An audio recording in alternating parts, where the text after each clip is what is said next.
সবচেয়ে মজার ব্যাপার হলো হযরত সুলাইমান সালাম এমন একজন শাসক ছিলেন, শুধু মানব জাতির শাসক নয়, আল্লাহর সৃষ্টি জগতের মধ্যে যত মাখলুকাত রয়েছে সমস্ত মাখলুকাতের তিনি শাসক। সমস্ত মাখলুকাতের শাসক। দুনিয়ার মানুষ কয়েক লক্ষ 8 কোটি 17 কোটি মানুষের নেতৃত্ব পাইলে বাংলাদেশ লুটে খাইয়া শেষ করিয়া সুইজারল্যান্ডকে এত টাকা পাঠাইছে, পদ্মা সেতুর মতো আরো 25টা পদ্মা সেতু, ওই যে চ্যানেল করছে, ওই চ্যানেলের মতো 300 চ্যানেল করতে পারে, সেই টাকা পাচার হয়ে গেছে সুইজারল্যান্ড অ্যাকাউন্টে জমা হয়ে গেছে বিগত 10 বছরে।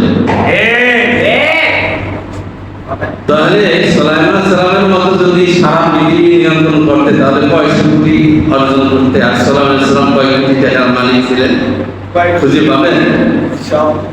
সম্মানিত ভাই, খুব ভালো করে বলেন, সুলাইমান সালাম এমন একজন শাসক ছিলেন যিনি শুধু মানুষ না, জিনের শাসক ছিলেন, বাতাসের শাসক ছিলেন, সমস্ত প্রাণীকুলের শাসক ছিলেন। এমনকি পৃথিবীর সমস্ত প্রাণীকুলের মুখের ভাষা, আমরা গরুর ভাষা বুঝি, কুকুরের ভাষা বুঝি, মুরগির ভাষা বুঝি, পিঁপড়ার ভাষা বুঝি, মৌমাছির ভাষা বুঝি, কিন্তু সুলাইমান আলাইহিস সালাম পৃথিবীর সমস্ত প্রাণীর ভাষাগুলো বুঝতেন এবং শুনতেন। কেমন ভাষা ছিল! একদিন সুলাইমান সালাম তার রাজত্ব নিয়ে তার তখতে সুলাইমানি জানেন, তখতে সুলাইমানি হলো তার সিংহাসন। তার সিংহাসন ছিল অস্থায়ী সিংহাসন, স্থায়ী পার্লামেন্ট না। এই পার্লামেন্টটা নিয়ে যে কোনো সময় যে কোনো জায়গায় সে নিয়ে বসাইতে পারত। তো এই পার্লামেন্ট ছিল, পার্লামেন্টের সদস্য ছিল 60 শতাধিক সদস্য। কত ছিল? পার্লামেন্টের মেম্বার ছিল 60 শতাধিক। তো এই যে পার্লামেন্টের মেম্বার যে বসার চেয়ার গুলো ছিল, প্রত্যেকটা চেয়ার স্বর্ণ এবং রৌপ্য দিয়ে সুসজ্জিত ছিল। সেই চেয়ারের দৈর্ঘ্য প্রস্থ কত জানেন? 300 কিলোমিটার পূর্বে, 300 কিলোমিটার পশ্চিমে, 300 কিলোমিটার উত্তরে, 300 কিলোমিটার পশ্চিমে। এখন চিন্তা করেন তো, 300 300 300 অর্থাৎ 900 কিলোমিটার স্কয়ার যেটাকে বলে। তো এত বড় তখতে সুলাইমানিকে হযরত সুলাইমান সালাম শুধু বাতাসে বলতে মুহূর্তের মধ্যে তখতে সুলাইমানি সেই জায়গায় নিয়ে যেত। সুবহানাল্লাহ। সূরাতুন নামল মানে হলো পিপীলিকা। সূরাতুন নামল একটা সূরা আছে, এই নামল মানে হলো নামলা, পিপীলিকা। হযরত সুলাইমান সালাম এই তার সৈন্যদের নিয়ে তিনি যাইতেন। হঠাৎ যখন তার সৈন্যবাহিনী এবং তার যে রাজতন্ত্র যেই জায়গায় নামবে, দূর থেকে সুলাইমান সালাম দেখলেন যে পিঁপড়ার ভাষা বলতেছে, ইয়া আইয়ুহাস সাবা উদখুলহা। সুবহানাল্লাহ। তো পিঁপড়ার আনুগত্য, পিঁপড়ার মধ্যে ভাষা আছে। তো পিঁপড়ার ভাষা তার সৈনিকদেরকে, তার সাধারণ জনতাদেরকে বলতেছেন, হে জনতারা, আমাদের বাদশা সুলাইমান আইসে প্রবেশ করছে, উদখুলহা, তোমরা গর্তের মধ্যে প্রবেশ করো, নাইলে তাদের পায়ে পিষাইয়া তোমরা সব মরে যাবে। তো সুলাইমান সালাম এই ঘোষণা শুনছেন, ফাদাহিকা সুলাইমান, কোরআনের আয়াত। সুলাইমান সালাম হেসে দিলেন। কি করলেন? পিঁপড়া এই ঘোষণা শুনে সুলাইমান সালাম হেসে দিলেন।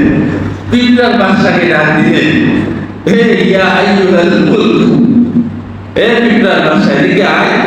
তো আসলে কি ঘোষণা করবেন? আপনার যে সেনাবাহিনী আর সৈন্য আসছে, এদের পাহাড় তলে করে আমার এই সাধারণ জনতা সব পিছিয়ে যাবে। আমি এজন্য বলছি তোমরা সব গর্তের মধ্যে ঢোকো। সূরা নামলের মধ্যে আছে। তো এই ঘটনা যখন তিনি বলছেন, পিঁপড়া যখন বলছেন, সুলাইমান নবী তার ভাষা বুঝছেন এবং তার কানে শুনছেন। সুলাইমান সালাম শোনার সঙ্গে সঙ্গে ফাদাহিকা সুলাইমান হেসে দিলেন। হেসে দিয়ে বলছেন যে, পিঁপড়া তুমি কেন বলছো? বলছি যে তোমার পাহাড় থেকে পিছিয়ে যাবো, মারা যাবো, এই জন্য।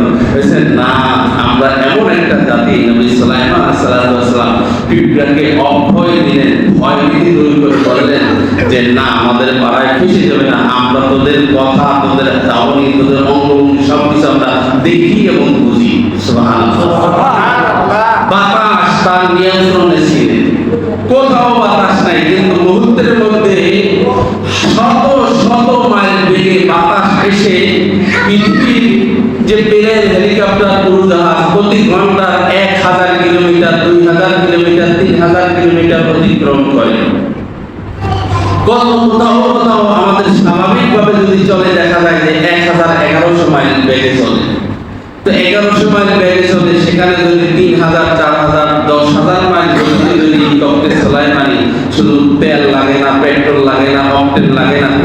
লাগে না, চালক লাগে না, শুধু সুলাইমান আলাইহিস সালাম বলতেন সেইখানে সিংহাসন সেই জায়গায় নিয়ে যেতেন। সুবহানাল্লাহ বলে। দ্বিতীয় যে শাসক ছিলেন মুসলমান, তার নাম ছিল বাদশা যুলকারনাইন। কি নাম? এটাও কোরআনের আয়াত, যুলকারনাইন। যুলকারনাইন এর নাম আসলে যুলকারনাইন না, এর নাম ছিল শাহ সিকেন্দার। কি ছিল? শাহ সিকেন্দার। তো শাহ সিকেন্দার ওনার নাম যুলকারনাইন হওয়ার জন্য এই জন্য ডাকা হয়েছে, কর্নুন মানে হলো সিং। কর্নুন মানে সিং, পর্যন্ত গরু সিং আছে না, সিং, এটাকে বলা আরবিতে বলে কর্নুন। কর্নাইন মানে হলো দুই সিং। তো সুলাইমান আলাইহিস সালাম হযরত শাহ সিকেন্দার ওনাকে যুলকারনাইন এজন্য বলা হতো, উনি পূর্ব এবং পশ্চিম, উত্তর এবং দক্ষিণ সারা পৃথিবী ওনার দুই নজরে দুই কদমের মধ্যে সওয়ার করতেন। সুবহানাল্লাহ। এই জন্য ওনাকে বলে করনাইন মানে দুই প্রান্ত। সুবহানাল্লাহ। তো সুলাইমান এই শাহ সিকেন্দার যখন মরে যায় আলেকজান্দ্রিয়াতে, তিনি যখন মৃত্যুবরণ করে তার সেনা সামন্তদের বলছেন, শোনো, আমি যে দেশ শাসন করলাম দীর্ঘদিন পর্যন্ত ভালো মন্দ যাই করি, তবে আমার মৃত্যুর পরে তোমরা আমার লাশটাকে দাফন করার পূর্বে আমার রাজ দরবারের আমার নিয়ন্ত্রণে যত সোনা গয়না আছে সব কিছু যখন আমাকে কবরে রাখবা, কবরে রাখার পূর্বে আমাকে যে রাস্তা দিয়ে নিয়ে যাবো এই রাস্তার পায়ের নিচে, মানুষের পায়ের নিচে ফেলে দিবা। সুবহানাল্লাহ। স্বর্ণ রৌপ্যগুলো কি নিচে দিবে? পায়ের নিচে দিবে, তারে যেখানে দাফন করবে ওই রাস্তায়। আর দ্বিতীয় নম্বর হলো, আমারে দাফন করার পূর্বে আমার হাতটাকে বের করে, কাপড়ের মধ্য দিয়ে হাতটাকে বের করে সারা পৃথিবীতে একটা গোল ঘুরে আনবা। সবার কারো কোনো মত আছে কিনা সকলের কাছে এই হাতটা ঘুরে আনবা। সুবহানাল্লাহ। দেখেন, মানুষের মধ্যে নেগেটিভ পজিটিভ দুইটা সাইকোলজি, দুইটা চিন্তা কাজ করে সবসময়। যে ব্যক্তি ভালো তার চিন্তা সবসময় ভালো হবে, যে ব্যক্তি খারাপ তার চিন্তা সবসময় খারাপ হবে। চিন্তা সবসময় কি হবে? খারাপ হবে।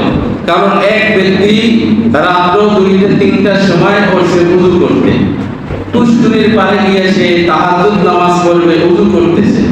কি জন্য? তাহাজ্জুদ পড়ার জন্য ওযু করতেছেন। অপর প্রান্তে আরেক ব্যক্তি চুরি করে এসে হাত পা ধুইতেছে। তো যে চুরি করে আসে সে অপর প্রান্তে থাকা যে তাহাজ্জুদ বুজুর্গ তাকে মনে করতেছে এই বেলাও মনে হয় অন্য কোথাও চুরি করে ডাকাতি করে এসে হাত পা ধুইতেছে। আর যে বেলা তাহাজ্জুদ পড়ার জন্য উঠছে ওই ব্যক্তি আবেদওয়ালা ব্যক্তি, সে মনে করতেছে ওপারে যিনি আছেন উনিও কোনো বুজুর্গ হবে। আসলে সে বুজুর্গ না, বরং যে যেই মাইন্ডে তার যে যেই চরিত্র তার মধ্যে সেই মাইন্ড কাজ করে। ঠিক শাহ সিকেন্দার ওই যে খালি হাতে ঘুরে এসে কিছু মানুষ সমালোচনা করছে যে এত বড় জালিম যে মরার পরেও হাতটাকে হাত পাইতে চাইতেছে যে যা পারতে।